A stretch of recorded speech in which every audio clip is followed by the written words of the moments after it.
Kalau memang globalnya sudah bisa meledak, pelaku bisnis akan lebih confident. Nah, kita menantikan recovery dari business confidence. Jadi merupakan langkah yang tepat kalau sudah mulai ada calculated movement ya dari dunia bisnis untuk mulai ekspansi.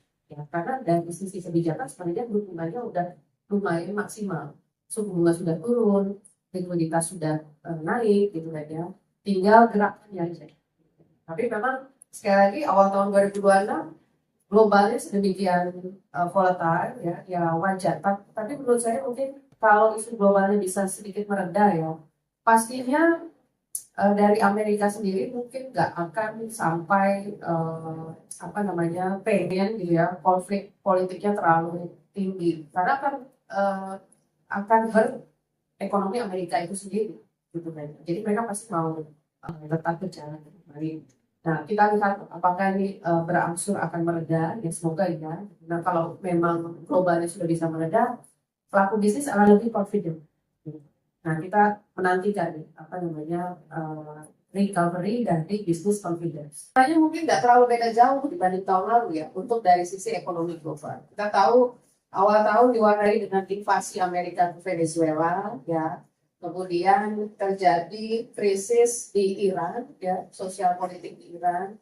Dan yang terakhir tentunya justru terkait upaya Amerika untuk take over Greenland, gitu ya. Yang ini kemudian menyebabkan meningkatnya konflik dengan negara-negara sekutunya, negara-negara Eropa. Gitu ya. Jadi ini yang menjadi highlight ya untuk geopolitik global. Nah tentunya nanti kita lihat dampaknya ya, seperti apa bisa mempengaruhi spillover-nya ke ekonomi domestik. Yang pertama geopolitik, yang kedua adalah kita masih dalam situasi perlambatan ekonomi global. Ya, hampir semua negara besar dunia proyeksi ekonominya itu masih menunjukkan perlambatan. Ya, itu resiko kedua secara global. Yang ketiga, lalu bagaimana dengan respon kebijakan? Kita bicara masih global dulu ya. Kebijakan terutama terkait suku bunga global. Ya, kita tahu Federal Reserve ini masih diperkirakan bisa turun lagi suku bunganya. Tapi seberapa jauh bisa turunnya? Apalagi dengan situasi perekonomian dan geopolitik global yang tidak pasti seperti ini, gitu ya. Nah, lalu kita coba mengukur sebenarnya dampaknya ke domestik seperti apa. Tentunya kita bisa coba measure dari beberapa channel, ya. Yang pertama tentu channel perdagangan. Ya, karena semua ini pasti akan berimbas pada harga komoditas. Tapi dengan berbagai geopolitik yang terjadi kemarin, invasi Amerika ke Venezuela ya dan sebagainya, itu ternyata belum terlalu berdampak pada harga komoditas. Ya, harga komoditas masih melambat, ya karena situasi pelambatan global dunia itu lebih mendominasi. Ya, jadi kalau dari sisi Indonesia tentunya kita cukup comfortable kalau harga minyak masih bisa terjaga kembali. Tapi kita tentunya terdampak kalau harga CPO dan batubara yang terus menunjukkan perlambatan, karena itu akan berdampak pada ekspor kita. Overall kita melihat mungkin kinerja perdagangan masih akan positif, surplus gitu ya, tapi mungkin nggak sebaik tahun 2025. Karena tahun 2025 itu ada istilahnya front loading ekspor gitu ya. Karena dia ekspornya itu melihat mau ada penerapan tarif, jadi mereka melakukan front loading, pengiriman ke Amerika itu didorong. Ya. Tapi ini kan temporary jadinya ya. Kalau tahun ini dengan berbagai resiko yang terjadi, mungkin surplus dagang masih positif, tapi akan lebih moderat. Ya. Nah yang kedua melalui channel investasi. Ya, kita tahu aliran investasi asing challenging ya. Ya, kita tahu lagi 2 hari ini ya. Jadi, aliran investasi kan ada 2 ya. Investasi langsung, FDI. FDI sendiri tumbuhnya relatif tipis tahun 2025 itu. Hanya 0,1%. Ya. Jadi, foreign direct investment itu challenging gitu ya untuk masuk ke Indonesia karena situasi global yang tidak benar. Yang kedua, aliran investasi pada short term aset seperti obligasi dan saham. Kita juga tahu 2 hari ini terjadi trading fall di IHSG gitu ya. Jadi ini juga jadi challenge sendiri di pasar keuangan. ujungnya kita melihat tentunya masih akan ada volatilitas. Sudah turun 5 kali artinya menunjukkan memang Bank Indonesia itu berupaya untuk mendorong pertumbuhan ekonomi. Ya. Nah memang sekarang masalahnya di confidence, gitu kan ya. Kita tahu di kuartal ketiga 2025 confidence sempat turun, ya, karena waktu itu kita tahu dari demonstrasi dan sebagainya. Kuartal 4 sudah mulai membaik. Kita lihatnya dari indikator Consumer Confidence Index kalau Indonesia.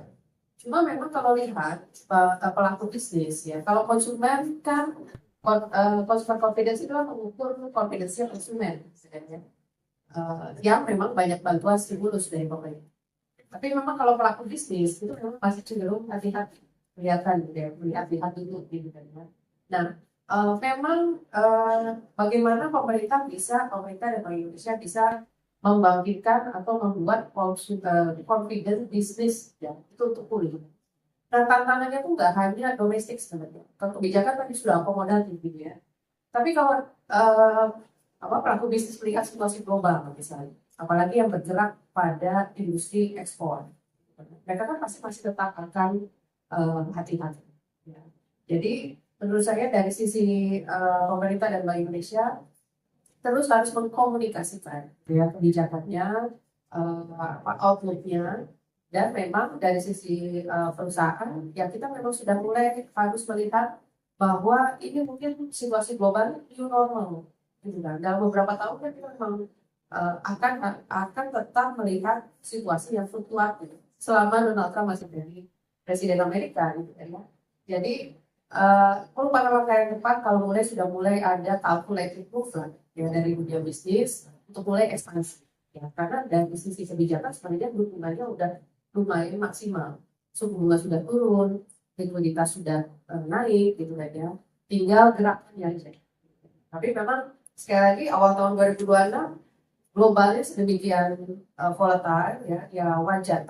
Tapi menurut saya mungkin kalau isu globalnya bisa sedikit mereda ya, pastinya dari Amerika sendiri mungkin nggak akan sampai pengen gitu ya konflik politiknya terlalu tinggi karena akan hurt ekonomi Amerika itu sendiri gitu kan. Jadi mereka pasti mau tetap berjalan kembali. Nah kita lihat apakah ini berangsur akan mereda, ya semoga ya. Nah kalau memang globalnya sudah bisa mereda, pelaku bisnis akan lebih confident. Nah kita menantikan recovery dari business confidence ya di domestik. Lalu yang kedua inflasi. Likuiditas meningkat apakah mempengaruhi inflasi? Kalau kita lihat komponen inflasi kita lebih didorong 2 tahun terakhir ya dari sisi pangan. Ya, harga kan ada 3 komponen ya, inflasi pangan, inflasi harga yang ditetapkan pemerintah, sama inflasi inti core. Inflasi inti ini masih relatif kita nyebutnya belum ada menunjukkan kenaikan. Ya, jadi kalau likuiditas itu biasanya mempengaruhi inflasi dari segi inflasi inti. Jadi kalau demand naik, inflasi intinya akan naik. Tapi saat ini inflasi itu masih terjaga rendah. Ya, artinya kenaikan likuiditas tidak akan serta-merta mendorong kenaikan inflasi.